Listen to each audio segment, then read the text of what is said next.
यहोवा ने अब्राम से कहा, अपने देश और अपने कुटुंबियों और अपने पिता के घर को छोड़कर उस देश में चला जा जो मैं तुझे दिखाऊंगा, और मैं तुझसे एक बड़ी जाति बनाऊंगा और तुझे आशीष दूंगा और तेरा नाम महान करूंगा और तू आशीष का मूल होगा। ठीक है।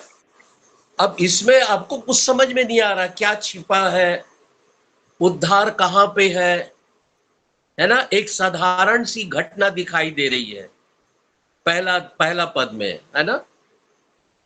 दूसरा पद तो आप समझ गए होंगे, लेकिन पहला पद में ऐसी कोई भी चीज नहीं है जिससे हमारे उद्धार का जीवन दिखाई दे, उद्धार छलकता हुआ दिखाई दे, या उद्धार का प्रगटीकरण हो।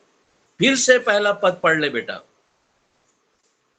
यहोवा ने अब्राम से कहा, यहोवा ने अब्राहम से कहा, अपने देश और अपने कुटुंबियों और अपने कुटुंबियों और अपने पिता के घर को छोड़कर उस देश में चला जा जो मैं तुझे दिखाऊंगा। अब यहाँ पर उद्धार क्या है मैं दिखाना चाहता हूं। पर मैं इब्राहिम का जीवन कैसा था, अगर उसे ईश्वर के साथ रहना है, ईश्वर के साथ चलना है और ईश्वर के तैयार किए हुए उत्तम देश में रहना है, तो उसके जीवन में परिवर्तन आना होगा, उस स्थान से हटना होगा, है ना। अगर इसको समझने के लिए यदि हम निकाले यूहन्ना किताब 8 का 44 पद,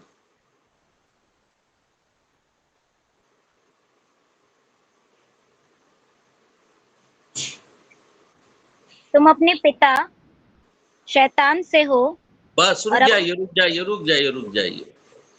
तुम अपने पिता शैतान से हो। यदि तुम उत्तम देश जाना चाहते हो, प्रतिज्ञा के देश जाना चाहते हो, है ना, अपने वतन स्वर्ग जाना चाहते हो, तो अपने पिता के घर को, अपने पिता के अपने जन्मभूमि को छोड़ना होगा। समझ में आ गई। अभी आप किसके हो? अपने पिता शैतान के हो, और अपने पिता को और उसके घर को आपको छोड़ना होगा।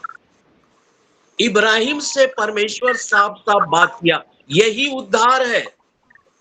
हम स्थान बदल देते हैं लेकिन पिता को नहीं छोड़ते।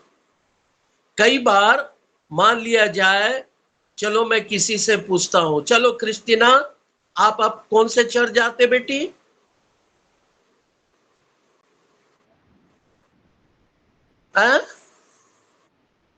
कैथलिक चर्च जाते हैं। और ये रॉबर्ट कौन सा चर्च जाती बेटी? माइक ऑन करके। कॉमेटी चर्च ना, क्रिश्चियन कम्युनिटी, है ना, क्रिश्चियन कम्युनिटी चर्च जाते हैं लोग। चलो अब मान लिया जाए कोई प्रचारक आकर तुम्हें प्रभु के बारे में बताया, पेंतीकोस्टल वाला आ गया, एक रिवाइवलिस्ट आ गया, अरे ये तो बहुत अच्छा है, ठीक है।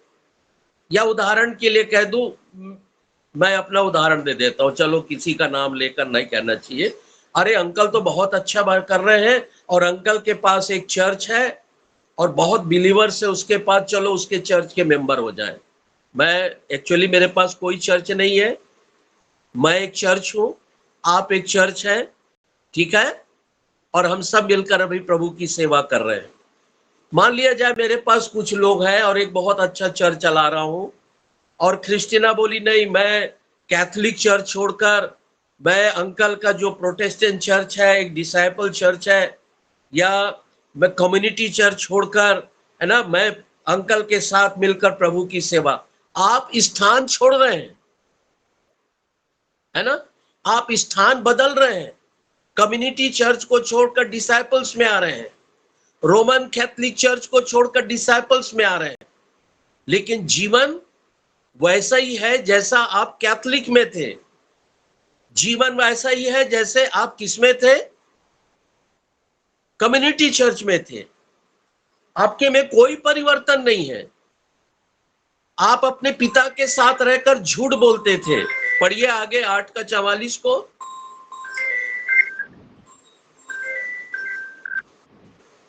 तुम अपने पिता शैतान से हो और अपने पिता की लालसाओं को पूरा करना चाहते हो। बस बस यहीं पर रुक जाइए, है ना। हमारे पिता की लालसा, हम रोमन कैथोलिक में रहते हुए, हम प्रोटेस्टेंट में रहते हुए, हम किसी कम्युनिटी चर्च में रहते हुए, लूथरन चर्च में रहते हुए, एवेंजेलिकल चर्च में रहते हुए, मेनोनाइट में रहते हुए, मार्थोमा चर्च में रहते हुए, है ना, हम अपने पिता की लालसा को पूरी करते थे। और हमारे पिता की लालसा क्या थी? वो शरीर के काम, है ना, लड़ाई झगड़े, विधर्म, फूट, मतवालापन, लालच, है ना, ये सब कुछ वहां पर था और उसकी लालसा को हम पूरी करते थे। अगर हम स्थान बदल देते हैं उसके बाद भी ऐसी है, क्योंकि पिता हमारे साथ है, हम पिता को नहीं छोड़ रहे हैं, स्थान छोड़ रहे हैं, तो ऐसा नहीं चलेगा। प्रभु ने कहा, प्रभु ने क्या कहा? तू अपने जन्मभूमि को और अपने पिता को छोड़कर मेरे पीछे हो ले। अर्थात अपने पिता शैतान को छोड़कर, उसकी लालसाओं को छोड़कर मेरे पीछे हो ले, तब प्रभु उसे ग्रहण करेगा।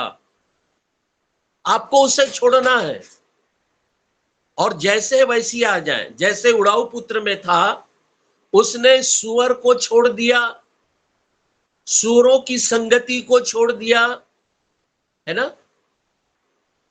और क्या हो गया?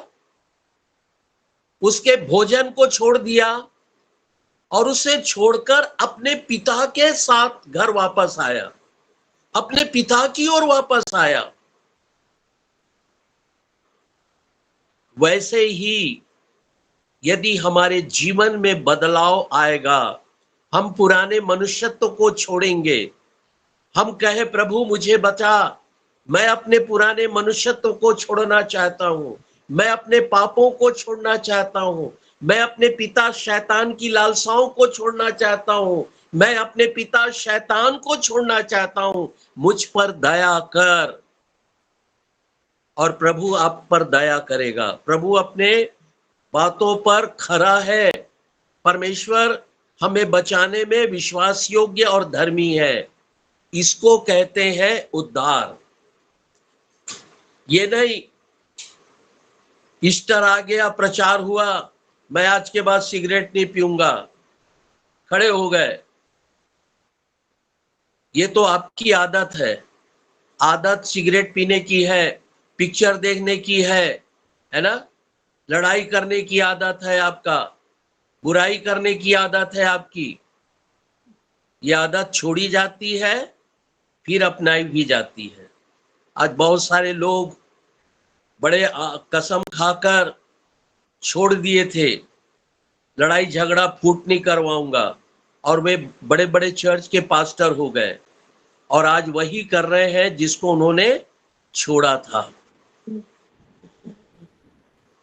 वही कर रहे हैं। आप हर कलीसिया में देख लो,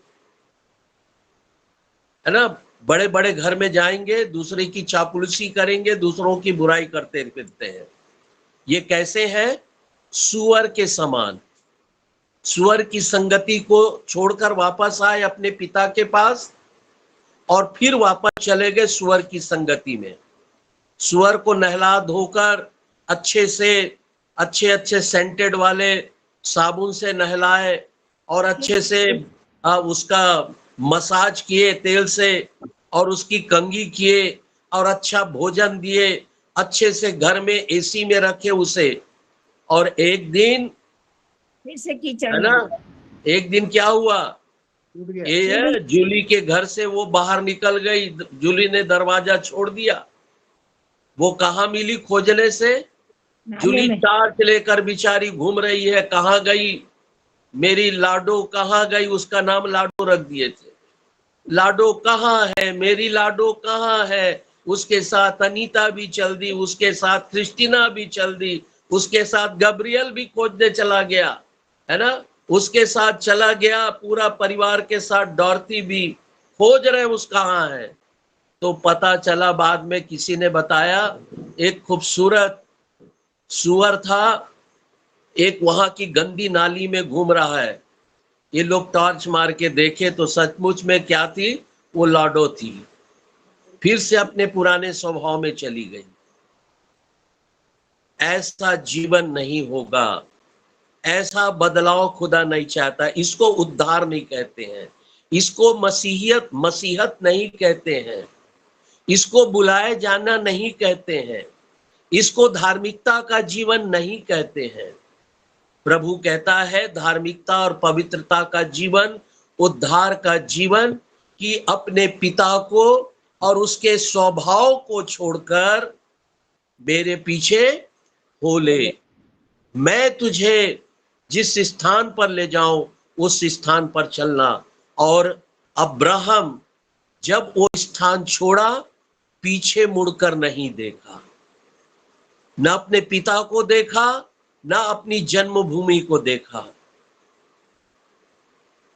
सदोम अमोरा से लूत, उसकी पत्नी और उसके 2 बच्चे बड़े विश्वास के साथ निकल गए, पीछे मुड़कर तक नहीं देखे, अपना घर छोड़ दिया, अपनी सारी संपत्ति छोड़ दिए, अपने सारे रिश्तेदार छोड़ दिए, अपने नाते छोड़ दिए, अपने अच्छे मित्रों को छोड़ दिया और चले आए। लेकिन पीछे मुड़कर उसकी पत्नी अपने परिवार को देखती है, अपने घर को देखती है, अपने माता पिता को देखती है, अपने भाई बहनों को देखती है, अपने सगे संबंधी को देखती है, अपने समाज को देखती है। और जैसे ही वो देखी और क्या बन गई, नमक का। याद रखें, जितने लोग उद्धार पाने के बाद पीछे भी देखेंगे, वे सब श्रापित हो जाएंगे, वे सब श्रापित है। उद्धार इसको कहते हैं कि जब वो जीवन आपने छोड़ दिया, जब वो स्वभाव आपने छोड़ दिया, अपने पिता को छोड़ दिए, आप निशाने की ओर दौड़ते चले जाएं।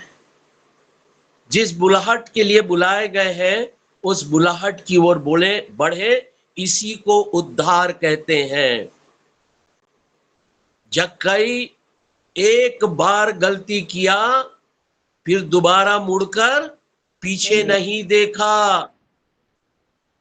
उसने दलाली का पैसा, उसने अन्याय का पैसा, उसने धोखे का पैसा, उसने दबाव का जीवन जीता था, दादागिरी वाला जीवन जीता था। और जब एक बार यीशु को देखा, फिर पीछे मुड़कर उन बुराइयों की ओर नजर भी नहीं उठाया।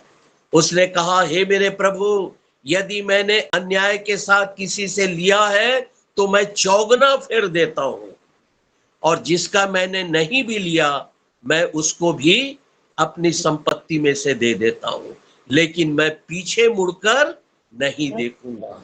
मैं आपका हाथ पकड़ा हूं, आपकी ओर चलूंगा, क्योंकि आपने मुझे सत्य का मार्ग दिखाया है, आपने मुझे जीवन दिया है, आपने मेरे पापों की क्षमा दिया है, आपने मुझे वो जो मैं करता था उसको आपने पाप बताया है, अब मैं उस पाप की ओर नहीं देखूंगा। इसको उद्धार बोलते हैं। परमेश्वर ने इब्राहिम से कहा, अपने जन्मभूमि को और अपने पिता को और अपने पिता के घर को छोड़कर मेरे साथ चल, यही उद्धार है। क्या हम ऐसा किए हैं? यदि नहीं किए हैं तो आज खुदा आपको मौका दे रहा है, आज खुदा आपसे बातचीत कर रहा है। आप हल पर हाथ रखकर पीछे मत देखना। खुदा ने मना किया है, खुदा ने हमें कहा है, इसलिए हम पीछे नहीं देखेंगे, क्योंकि हम उद्धार पाना चाहते हैं। ये उद्धार एक दिन में नहीं मिलता, ये अंत तक धीरज धरने वालों को मिलता है। जो अंत तक धीरज धरे रहेगा उसी का उद्धार होगा, ऐसा बाइबल में लिखा है ना। एक बार आपने कन्फेस किया है, एक बार आपने पछताव किया है, उस पछताव पर बने रहिए, एक दिन उद्धार आपका हो जाएगा। आप परमेश्वर के संतान होंगे, परमेश्वर के राज्य के वारिस हो जाएंगे और परमेश्वर की आशीषें आप पर सदा बनी रहेगी। इसको उद्धार बोलते हैं। जिसके कान हो वो सुन ले और जिसके पास समझ है वो इन शिक्षाओं को गांठ बांध कर रख ले। आपका जीवन बदल जाएगा, आपके जीवन में परिवर्तन आ जाएगा। चले दूसरी बात देखें, निर्गमन निर्गमन 14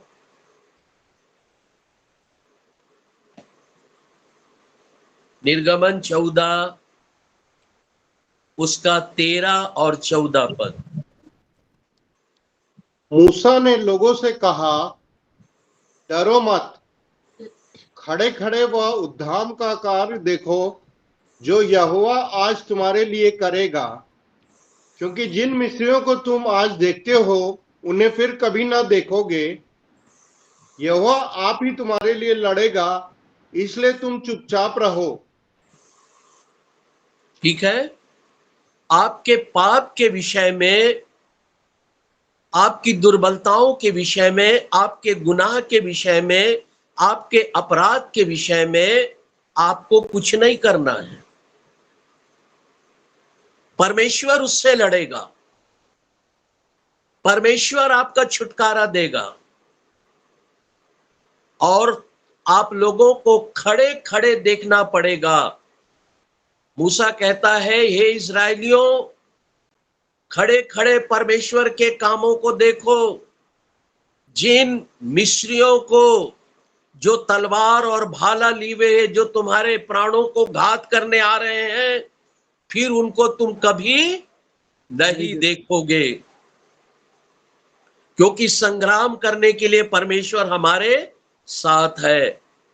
जिन पापों को तुम आज देख रहे हो जो तुम्हें नरक ले जा रहा है, जिन अपराधों को तुम देख रहे हो जो तुमको ईश्वर से दूर रखा है, जिन गुनाहों को तुम देख रहे हो अपने जीवन में जो लाही रंग के हैं, अर्धवांगी रंग के हैं, जो आपके प्राणों को नरक ले जाने के लिए तत्पर है, आज के बाद कभी उसे नहीं देखोगे, क्योंकि परमेश्वर समुद्र के जल में उन्हें नाश कर देगा।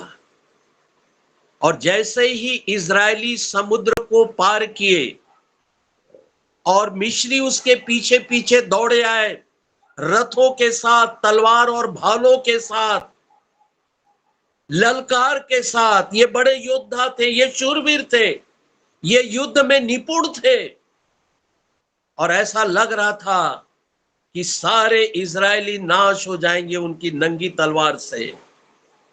और यीशु ने जल में उन सारे शूरवीरों को नाश कर दिया।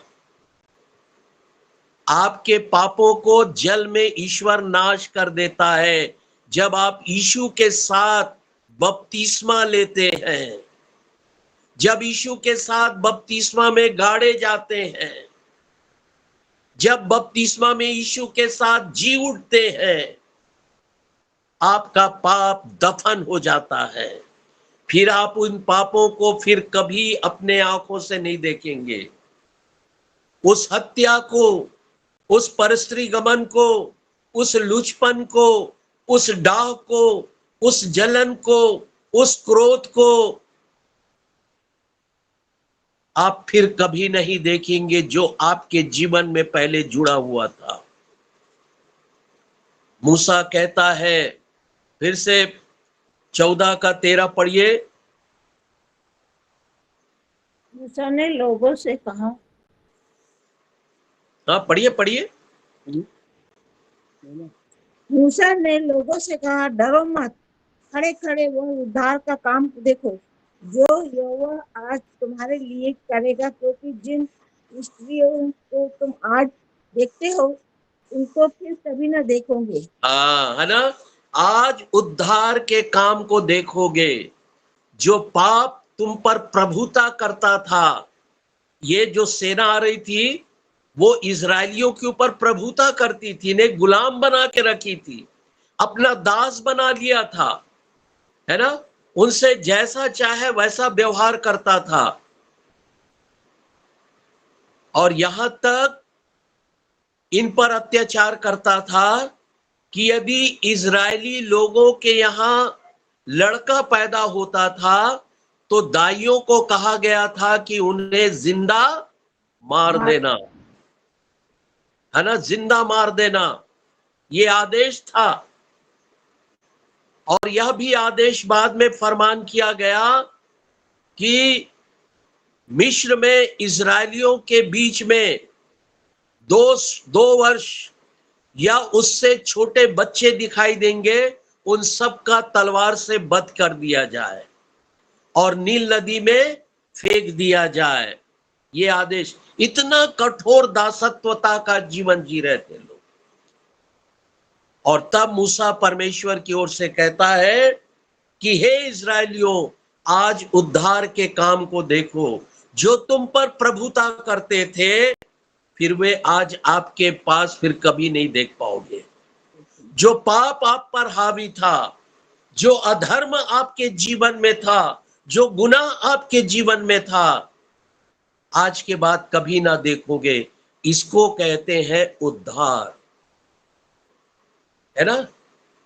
आप बहुत दुआ करते हैं, आप बहुत प्रार्थना करते हैं, और जो कहीं अन्याय आपके ऊपर आ गया, पड़ोसी आपके ऊपर कुछ घटना घट गई, या आपके स्टाफ आपके ऊपर कोई अत्याचार किया, तो वहां पर फिर आप भूल जाते हैं कि मैं धर्मी हूं, मैं उपवास की प्रार्थना करने वाली हूं या करने वाला हूं, या मैं अन्य भाषा में परमेश्वर से बात करने वाली हूं। भूल जाते, आस्तीन तानने लग जाते हो। अब मैं देख लेता हूं, मैं तुझे, कितना ताकत है ना। हाँ, मैं देख लेता हूं। कई बार पत्नियां, जब उसका पति किसी कर्ज लिया रहता है, कर्जदार आ जाता है आपके विश्वासी पति के पास, कहाँ है तुम्हारा पति, निकालो, आज हम उसको देखते हैं। तब पत्नी अपने साड़ी का पल्लों को ऐसा लपेट कर कहती है, पहले मुझसे लड़, फिर मैं देखती हूँ मेरे पति के सामना करोगे। उस समय आपका पाप फिर से जीवित हो जाता है। इसका मतलब आपका पाप मरा ही नहीं है, आपका पाप शांत था, आपने अपने पापों को दफनाया नहीं है। आपके पापों को नाश करने के लिए आपने प्रभु को अवसर दिया ही नहीं है। आप झूठ बोल दिए, मेरा पति घर में नहीं है। आपने झूठ बोल दिया कि मेरा बेटा ऐसा कर ही नहीं सकता, जबकि आपका बेटा घर में था, आपने झूठ बोल दिया।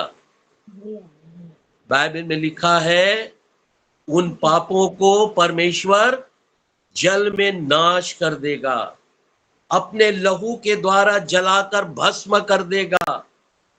आपके लहू, अपने लहू के द्वारा आपके पाप जो अर्गवानी रंग के थे, लाही रंग के थे, असाध्य थे, उसको धोकर हिम की नाई श्वेत कर दिया। फिर वो पाप लौटकर नहीं आएगा। इसी को बोलते हैं उद्धार। मैं पुराने नियम की घटनाओं के द्वारा आपको बता रहा हूं उद्धार क्या चीज है। समझ में आ रहा है? हाँ, मैं, कोई आपके पास आया और आपसे कहा, बहन मुझे एक रोटी दे दे, फिर उस समय विश्वास नहीं दिखाई देता, उद्धार नहीं दिखाई देता। एक अविश्वासी का और एक शैतान की बेटी होने का चेहरा सामने आ जाता है। जीवन सामने आ जाता है ना। अरे भैया मेरे घर में नहीं, जा आगे जा, है ना, आगे देखो आगे देखो, और बेचारा भूखा आपके घर से चला जाता है। शायद परमेश्वर आपकी परीक्षा करने के लिए किसी को भेजा था। आपके सामने वो शैतान की बेटी नजर आने लग जाती है। अगर आपके पास यदि है तो उसे मत कहना जा, है ना, आप उसे बुलाकर एक रोटी खिला दें और एक कटोरा ठंडा पानी भी पिला दें। स्वर्ग में आपके लिए बड़ा प्रतिफल होगा। एक धर्मी की पहचान है ना, वो अपने भविष्य में से, अपने प्रतिदिन की रोटी में से काट कर खिलाने वाला बन जाए। ये है उद्धार के लक्षण, ये है उद्धार पाए हुए बच्चों का जीवन परमेश्वर हमें सिखाता है।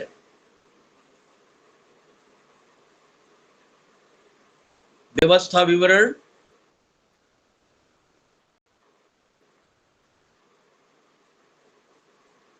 26, व्यवस्था विवरण 26। यदि ये लक्षण आपके जीवन में आज भी दिखाई देते हैं तो आज रात इस संगति के बाद प्रभु के चरणों में आ जाना और प्रभु से कहना, पिता मुझ पर दया कर। जैसे उड़ाऊ पुत्र के पिता ने कहा, मेरे बेटे को ले जाओ और इसे नहला धुलाकर नए वस्त्र पहनाओ, इसे अंगूठी पहनाओ, इसे खूबसूरत बनाओ, मैं इसे पहले के समान अपने राज्य का अधिकारी बनाता हूं। ईश्वर आपके साथ ऐसे ही करेगा। व्यवस्था विवरण 26, 6 से 9 तक।